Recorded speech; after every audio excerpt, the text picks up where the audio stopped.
So today we're going to show you how to reset your oil change light on a 2023 plate Suzuki Swift. So first of all, you turn your ignition on. Now you can only reset it if the message is displaying on the dash saying oil change, as you can see there. So you press and hold the trip button on the right hand side, which brings your menu up. You then click it to the right until you get down to oil change and press it. Press it again for reset OC and then press and hold.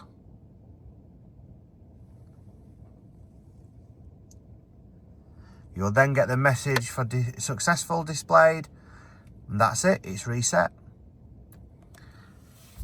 And here is the instructions from the Automotive, so you can see exactly what you need to do.